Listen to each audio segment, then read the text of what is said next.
بحبها كتير. ما كنت بعرف انه ممكن اعيش هيك لحظة وبتفاصيل كتيرة، والكل كان مستبعد هذا الشي، ما كنت بعرف ليش.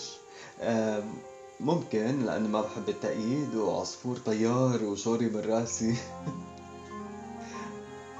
على العموم صدفة مجنونة جمعتني فيها، وشو حلو الجنان أحيانا بياخدنا لمطارح كتيرة. حبيتها.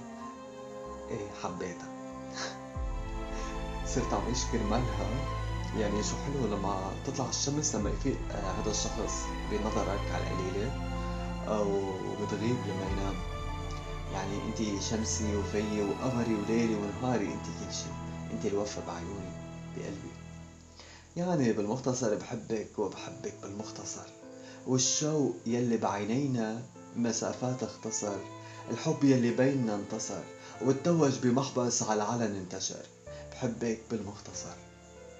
حبك رجعلي النظر، ولقلبي بصيرته والبصر، جمالك فتن البشر وعقلي فيك انسحر. بحبك بالمختصر. على كل أحد أحلامي تحقق، هلأ يمكن بوقت مأخر، بس هي مشيئة رب العالمين يلي ما حرمني من شي وعطاني أكتر ما بستاهل. نعمة بحياتي الاستقرار العاطفي والنفسي والاجتماعي و يعني ما في أحلى من الحب بعيدا عن عيون الكل.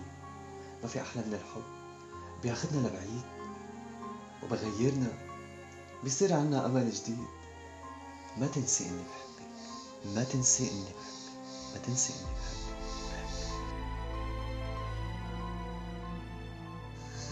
ضحكتي صارت معها أحلى وأحلى وأحلى. وبتعرفي بإني أنا مريض بالحب وبدك تداويني، يلي روحي باسمك صارت عم بتحاكيني.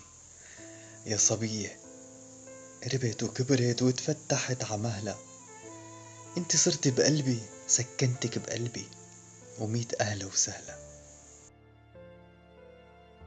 بحبك، بحبك.